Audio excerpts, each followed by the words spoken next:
back in 1934, the Detroit Lions would call University of Detroit's Titan Field their home.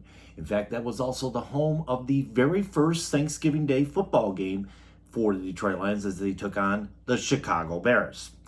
That day, Detroit lost by a score of 19-17, I believe it was, in the first Thanksgiving Day football game. And I think they also lost to the Bears that year, or lost the championship that year. They would go in 1935 and win the championship the following year there. But Detroit and Chicago have had a history, shall we say, at the corner of McNichols and Livernois. That Detroit-Chicago rivalry would take place again today as Detroit City FC 2 took on Chicago Nation in the round of 32 in the UPSL playoffs. And a hot and humid day indeed over at Titan Field today. 23rd minute of play here as Detroit would go for a throw in at this point, and it would be quickly intercepted by Chicago Nation. Skachenko for Chicago Nation would put it past the Freaks, the goaltender for Detroit City FC 2, 1-0 in favor of Chicago Nation. We're going to move along now to the 38th minute of play here coming up as Chicago would sprint out to a 2-0 lead at this point. Play in the midfield, intercepted by Chicago Nation, and Skachenko picks it up at the 30-yard line and makes his way to the net, putting it past Freese again. 2-0 in favor of Chicago Nation FC. Detroit would get one back, though, in the 63rd minute of play here. Lucas Yessian puts it in the back of the net. Detroit City would pull one back, get it closer, 2-1 in the 63rd minute of play. However, they had a chance in the 70th minute of play here. Corner kick for Detroit City FC. Knocked back by Chicago goaltender Stefani. Detroit City would play it outside the line. It was called back for another corner for Detroit City. That one was to no avail as well. We'll show the highlight once again.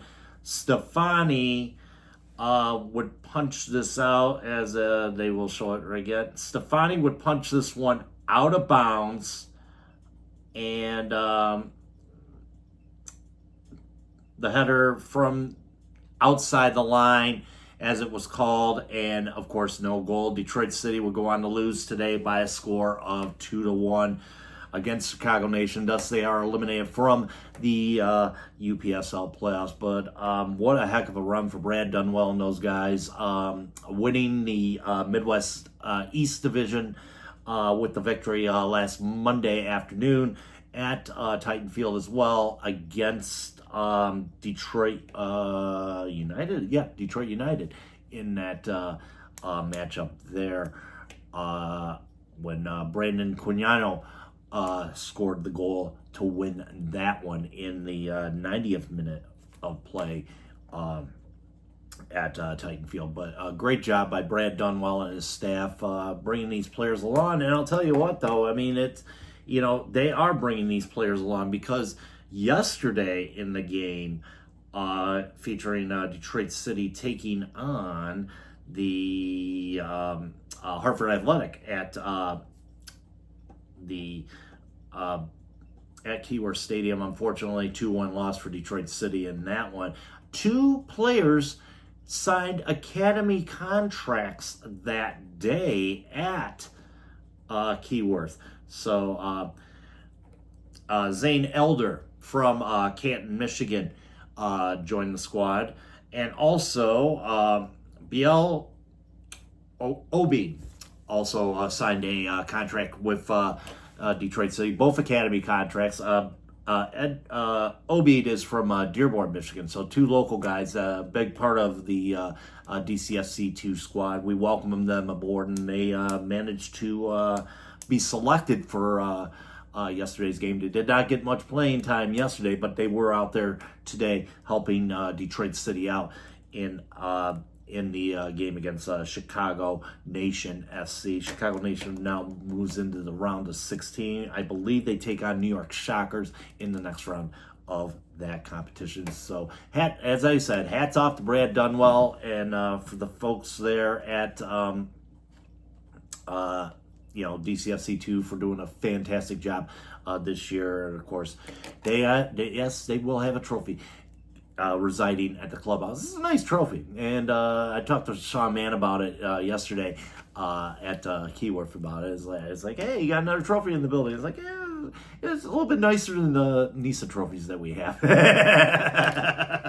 So, I mean, we know this one's paid for sure. We weren't sure about the NISA ones back in the day, but I digress on that one. So, but like I said, hats off to Brad and the staff. Thank you for, a couple of interviews that you provided us throughout the year and stuff like that. And you know what? Things are looking onward and upward for that team, as now we're starting to sign some academy players to join with the big squad in the near future, and going forward there. So they could be a good service to us as the team keeps growing and growing and growing. So, but no need to hang your heads there, boys. I mean, you guys had one hell of a season, that's for sure, and another bright spot. And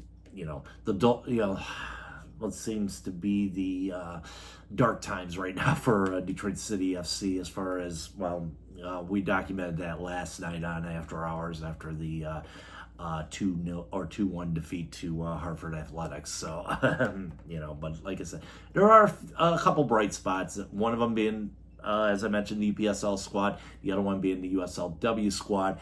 Later on, we are going to replay the interview that we did with Hannah Crum and Drew Martin last night from Keyworth, following Hannah Crum receiving the Black Arrow Award. And I think I'm going to add a little video tribute to her as well towards the end of this video, honoring her for her accomplishment. And she's a Celtic girl, I've come to know. And it is quite an honor to have the Black Arrow Award. As you know, who the Black Arrow award is named after, and is named after Gil Heron, the first African American player to play for Celtic FC.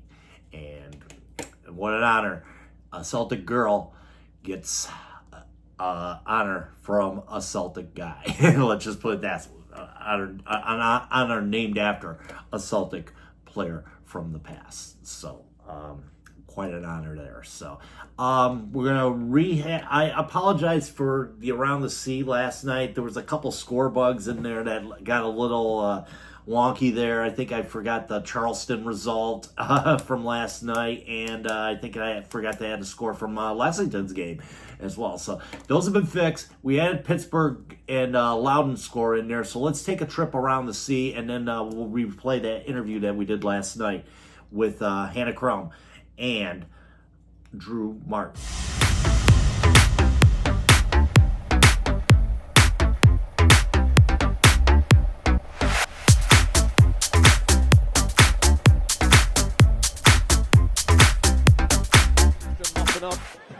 Enzo Martinez cuts out that Paco Craig pass and go from defending to attacking. And Trejo probably should have done better with that. It was straight down the throat of Jake Maguire.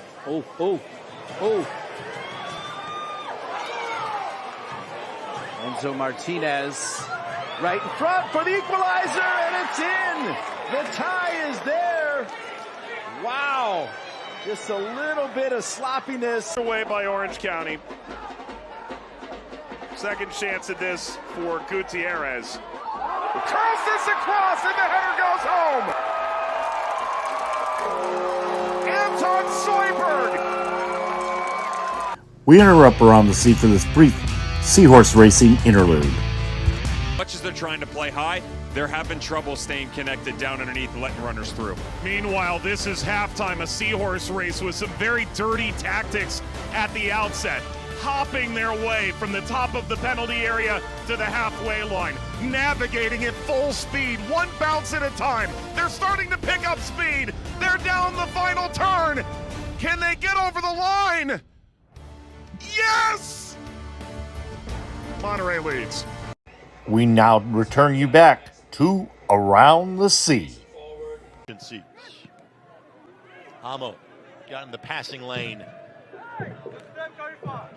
One touch finds Blake. Quinn makes the overlapping run. Blake finds him. Quinn plays it across. Nice! All the way through and finds the back of the net. Indy 11 has the opening goal of the match in minute number 56.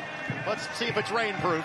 Time to cue the smoke in Indianapolis. We're able to call a Miami FC game, saying just the high hopes and the potential for Francisco Bonfilio.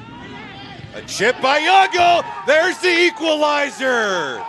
That's Corey Burke climbing the ladder. Late hooks for Lexington, and this match is deadlocked at 1 apiece. Corey O'Driscoll.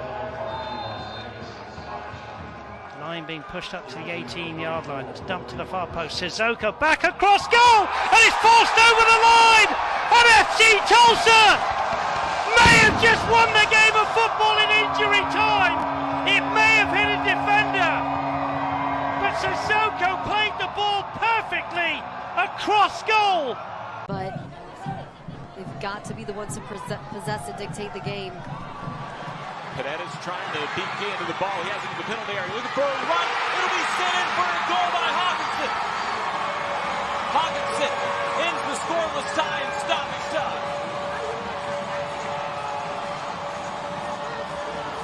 Look at that. I wonder how long it'll be before New Mexico United staff decide to, I don't know if risk is the right word, but like how fit is Greg Hurst? Is he ready to play 20 minutes? Is it about... This one flicked on, and Charleston take the lead seemingly out of nowhere. Back from representing his country, it's Rubio Rubin who puts Charleston ahead. Hustling to get this one, but they can't keep it in possession, and now DeRoma's chasing. Cicerone looking for a teammate. He's got Benitez. Benitez to Herrera. Saba! Ricochets in. He couldn't get the first. He made the difficult one look easy. It's 1-0 Republic.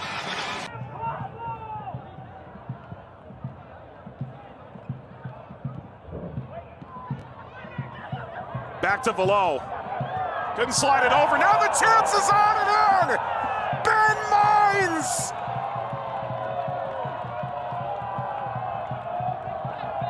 Loudon's done the Check. Hello, everybody. Here we are at Toledo, where Detroit City just got a massive W. What? But he's doing well now. We still sometimes play together. How is he at commentary? That one's going to come in and what a finish at the near post. It's Hannah Crum, and just like that, it's 5-0 Detroit City FC. The Fox on the bottom is the farthest one over, and she's already over on the opposite side. Here we go. A great job from Detroit City FC. Ella Kane slid through, right-footed poke past it. Hannah Crum on the goal line, and Detroit City FC gets their 4th of the evening. It's number 15, Hannah Crum, cleaning up the scraps on the goal line. Let's talk about how active she was everywhere. And she gets rewarded for that. She gets rewarded, exactly. And it kind of, that's like what you would see in the indoor game. To come back to that conversation in the first half, like she's used to doing that in the arena, in the indoor game. That's occasion by both of those players. And we'll start to wonder when, sort of the 60th minute seems to be when we see coaches roll the dice a lot of the time. Of course, they only have 3 sub windows to make those changes. Romine wins the ball back and dribbles into some space through a couple of Midwest United players. Hannah Crum has a chance at it. Hannah Crum again chips it and into the back of the net. Hannah Crum, box in the box, dangerous around the 6-yard box, and makes it 1-0 for Detroit City FC. And great job to apply the pressure to keep the ball for her side. It will be a throw-in for Detroit City FC deep in the Midwest United half. Immediately thrown into Hannah Crum. Hannah Crum tries to chip it back into the direction of Kane. Does well to do so. Kane to Crum. Crum top of the area, lays it off to Childers. Childers scored from a similar position against Toledo on Wednesday, likes to lay it off. Hannah Crum throws a foot at it, and into the back of the net! Good luck stopping Hannah Crum. Midwest hasn't been able to do it. Toledo couldn't do it on Wednesday, and it's 2-0 Detroit City FC.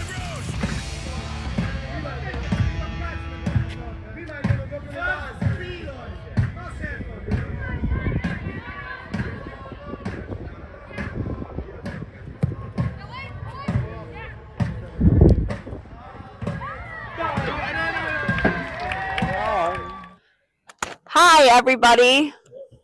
Welcome. It's me, Hannah Crum, with two legends. Okay, me, Steve. Steve. And Mad Cat. And Mad Cat. And whoa.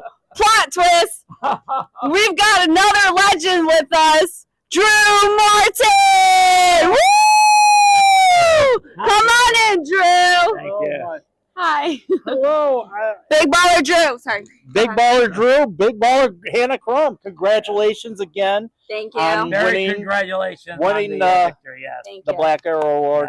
Well deserved. Great Thank you so season. much. I mean, yeah, it could have been a lot of people. We've got a lot of ballers on our team. Absolutely. Yeah, One Drew being beat. Drew. So it's very I'm very appreciative. I had you definitely in my top three. But I mean, Me too in my top. top one. Yeah. Okay. But I mean, I get top three. I mean, top three. Okay. But I'll next take to that. Sophia Romaine, who's originally signed to a finish Baller. And let me guess. Acadia Murphy. Or Ella Caroline. Or Allison LaPointe. Yes. Allison yes, her LaPointe too. for sure. That's the thing with our team. We're all Black Okay. Arrow Award winners, honestly. Pretty But much. you're the best of the best. Thank you so much. Thank that you. means a lot. I mean, I couldn't do anything without anyone on my team, honestly. And such a great campaign, despite the fact, you guys were behind the eight ball a little bit at the beginning of the year, losing to Ann Arbor. For sure. And it was a chase between you and Ann Arbor all season long. Sorry. It's all right.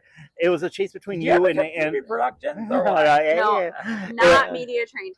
No, it was a race. Anyway, it was a race between you and Ann Arbor pretty much all season long. Yeah. It came down to that final weekend. Final game, yeah. I remember we were all. I mean, it felt hard for us because it wasn't in our control at that point. I mean, we did everything we could throughout the games we were playing, but when it came down to that final game, it was hard to watch because it wasn't anything we could handle. But shout out to Toledo because they handled the business for us and they got the job done, which was amazing. I was quite surprised watching that game. I was quite surprised too. Yeah. I was quite surprised too. Yeah, because Toledo, you never figured, and they played strong against you guys down at UT. I mean, I think about the first time we played them, it was a total different game than the second time we played them. So they definitely were filled with people that had they were able to execute a game. They gave us a tougher time the second time we matched them up, and respect to them because they are a good team. Everyone in this league is a good team, and I think I'm appreciative of the fact that every game is a competitive game and you're tested every game. Definitely a competitive conference this year than in the past for sure, because you got top to bottom 6 quality teams out there playing every week of the year. And I saw a little bit of lag with Midwest. I've seen a little bit of lag with Midwest the last couple of years as a matter of fact, but you got teams coming up like Kalamazoo who always play you tough. Ann Arbor was strong this year, as I mentioned. Union FC Macomb. Yep. That's another team that you went up to Romeo, and that one you had to pull that out of the bag. Yeah, last minute winner by Ella Kane. Shout out Ella Kane. And by the way, don't forget Toledo Villa, who will be trying next year with the pipeline up BG2, which is nearby Toledo. Yes, for sure. I mean, compared to last year, this season was definitely more of a challenge, which I think is great for us. It puts you more to the test, but next year we'll be able to show up and give them another go. And I want to ask you about, are you disappointed that you didn't advance further like you did last year, or you almost made the national semifinals and you were one and done? Was that a disappointment? Yeah, I mean, disappointed disappointment is like a tough word, but like I guess so. Of course, we want to win it all, right? I mean, and last year we made it to the national semis, which was amazing and something that our team has never done. And to not make it to that mark again this year was very hard, but still a lot to be proud of this season. I definitely think everyone on our team is always striving for the very top. So disappointed, yeah, but like appreciative of what we were able to do still is something that we can't forget. So are we going to see you back next year, hopefully? Yeah, of course. Yeah. Actually, we're going to see her back coming up in a couple months, I believe. We got some indoor business to take. Action off the boards. Ball doesn't go out of bounds unless you're shanking it. And I think another retribution tour after making it to the finals down in the Chihuahuas. Hear it like Chihuahuas are I going thought the down. game from my home headquarters in Des Moines where the announcer was saying "Golazo all the time." It was like about 10 times at least in that game, but still that Chihuahua Savage team, I'll tell you one thing though, and I was watching I was actually watching the men. Okay. That's a strong organization. I mean, yes, respect to them. They had their game figured out. They knew what they were doing, and they gave it to us. And it was the toughest game of the season. And you know what? There was a lot to learn in that game, and we'll come back next year with it. One more thing before I let you go. Drew. Get Drew here. Yeah. Drew's a baller. Get the baller in here. She is such a baller. I'm not even kidding. Yeah. I'm sorry. So that's my bestie. But I mean, tremendous season by you as well this year. I mean, yes. I mean, for the most part, I mean, like I said, you came up to the point. You won it on the final. Well, basically, the final weekend of the season, and then now, the thing is, are you basically happy with the results this year? Yeah, I think the teams are always good. So any result you get that sends you into the playoffs is always really fun. And it's hard to be upset when every team you play is really good and deserving.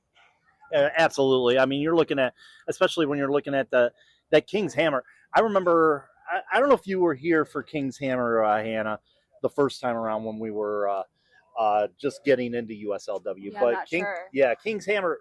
I mean, they played us tough the first time around here at Keyworth, but that's a different organization that you two faced last Friday.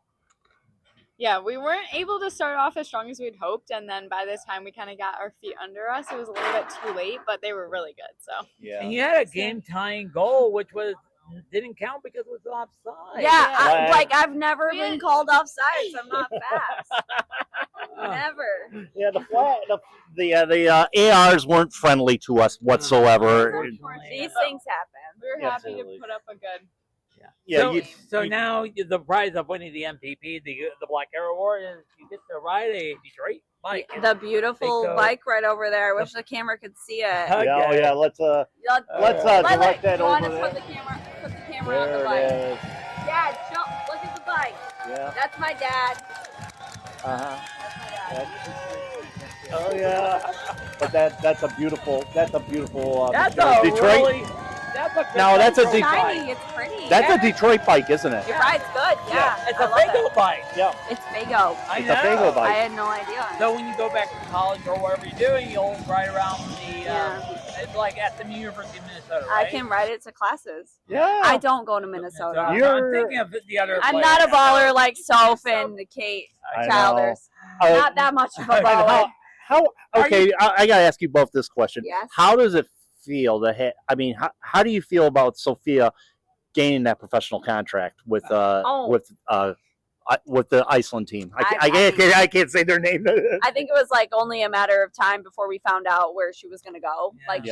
She's a baller. It was just like I think it's no shock, but we're nothing but happy and proud of her. And she's a great defensive midfielder. You know what I mean? She can defend and score goals. Great facilitator. She does everything. Yes. She's a baller. She's like the perfect player. Yeah, we wish her nothing but the best, and I'm sure we'll be seeing stats and stuff of her taking over that league for sure. That would be great to see. But Nice of y'all to join us here. Having us. And Hannah, thank you very much. Thank you wonderful. so much. Congratulations again, Hannah, on a great season. Thank you so much. It means a lot. And like I said, these two are ballers. In fact, everyone on that squad was a baller this year. So Everyone. I wish they were all here to be like, I am a baller. I am a baller. Sorry. Absolutely.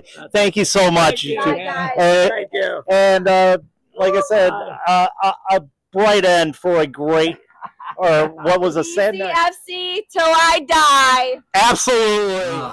Beautiful tribute there, and thank you once again, Hannah and Drew, and thank you to all everyone involved with the Detroit City women's squad this year. I mean, you made it real good for us as far as giving us interviews and whatnot, and it's been an honor to cover you guys cover you girls all year long, and unfortunately things didn't work out the way we wanted them to. However, though, great season, and as I mentioned to her, looking forward to covering you all back in the wintertime when we go back indoors again, and that's good. That's always fun at the City Fieldhouse for that one. One more mention of Pride Raiser. The check was delivered yesterday, and they had the presentation outside just before the match yesterday. Final tally for Pride Raiser this year is $59,820 going to the Ruth Ellis Center in Detroit and in Highland Park. Thank you for all those who donated to the cause this year, and that is going to be money well spent. Now we are over, I believe, $300,000 that has been raised since Pride Raiser has begun for the Ruth Ellis Center, and easily one of the most, shall we say, like I said, we've raised the most money as far as supporters groups when it comes to Pride Raiser, and hats off to all of you Northern Guard supporters, other Detroit City FC supporters as well that are that have donated over the years to the Ruth Ellis Center. It's such a great endeavor that we do, and like I said, my hat's off to y'all on all that stuff, because like I said, it couldn't be done. It would definitely not be done without you folks and all that. And shout out to Dean Padre Simmer. He is the originator of all this. Him and Galen from Chattanooga initially had it as a basically a challenge between the two clubs, Chattanooga FC and Detroit City FC, and their supporters groups, between the Chattanooligans and Northern Guard, as far as who can raise more as far as that goes. And it's blossomed into becoming one of the most fun projects throughout the year, as far as raising funds for LGBTQ community centers throughout the United States and even into Canada as well. So it's a great endeavor there. So, but coming up this week, obviously we're going to do the musings. It's going to be a little bit different now for the musings. It's no longer called Man Cats Musings, it's the musings. I do have a co-host now. Steve has been happy to co-host. Thank you for joining me last Wednesday on the musings. But we're going to develop, the musings are going to be more towards the entire world of soccer, shall we say.